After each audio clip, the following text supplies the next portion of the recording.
So here are a few leaves and shapes I created. A little flower and berries, which are gonna be perfect for the curves of the serif, where the serif is meeting the leg of the V. And also I created two different type of leaves, which I also bend using the node tool.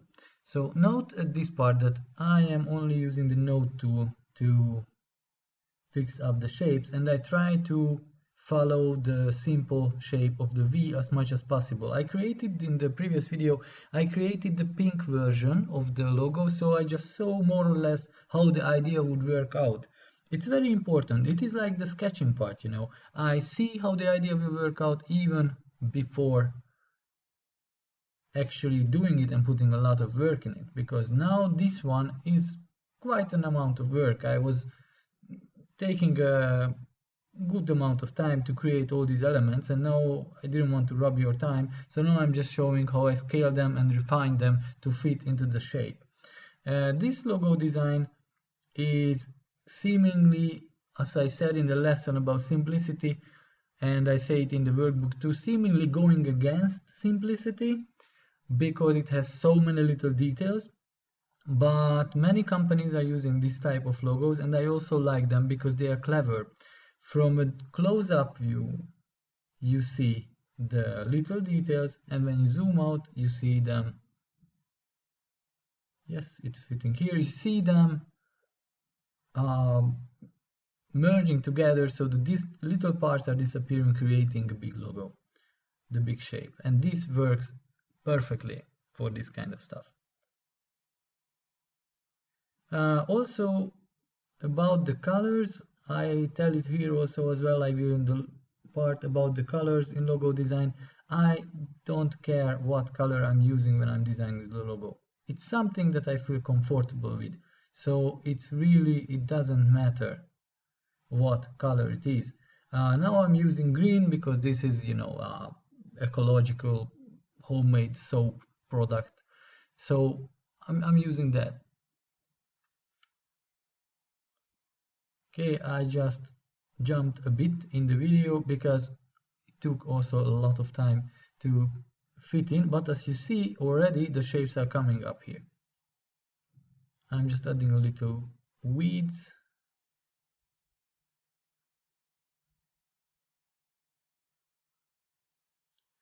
I'm using the node tool again, grabbing the edge.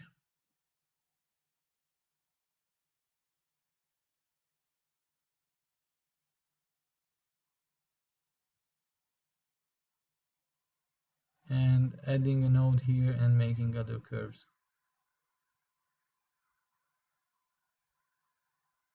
This is helping me a bit. This is my favorite part actually, next to the V, how the leaf is bending over the other one. That's a very nice one. Maybe the parts are a bit thick. I will look into that later. I mean, maybe they are a bit too close to each other, but because I made this thickness with the elements, I have to keep it up. So the logo is looking as a whole.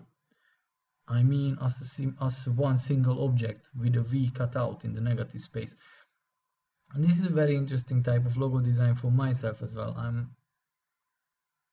I like simplicity, but I'm sure this works. Now I just add a little bend on the grass blade, so it looks cute and also filling up the space here. I'm using the node handles to fix the nodes, fix the curves.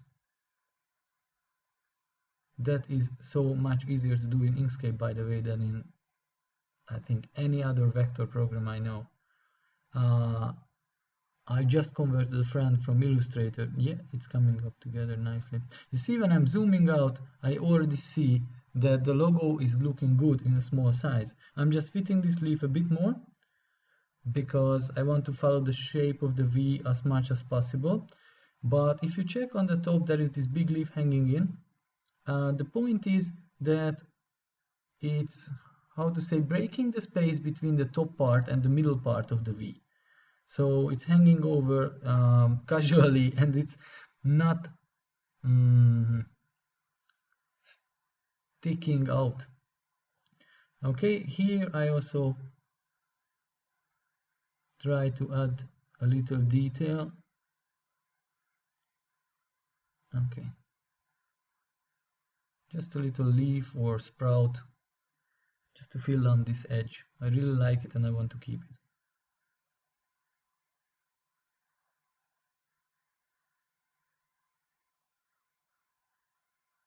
I'm sure my friends, my clients will like this very much. So it was the work. Okay, and I'm almost done. As you see, I again skipped a bit in the video because it is hours to create this much detail. And I'm already showing you what you need. So I'm reusing and reshaping the same elements. And it's still not boring because I'm turning them and I'm shaping them with the node tool. So this one is fitting here perfectly. It's such a good feeling. It's like ordering a table and you see everything is falling in place. Okay, I'm just cutting this out.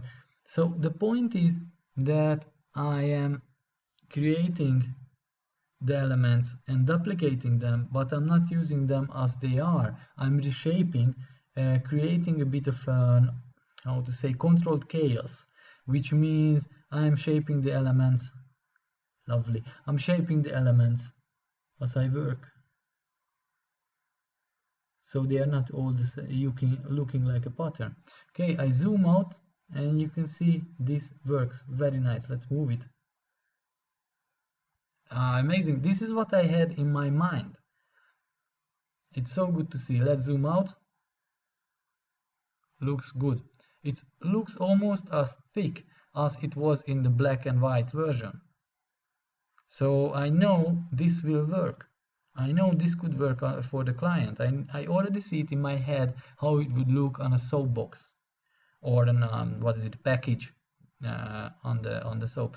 I made a mistake there. I put the V too high up. That's why I made another version. I had to push the V down and build up the leaves and stuff on the top. I'm here fixing a bit of the spacing again, so the elements are not covering each other. That's not a good idea.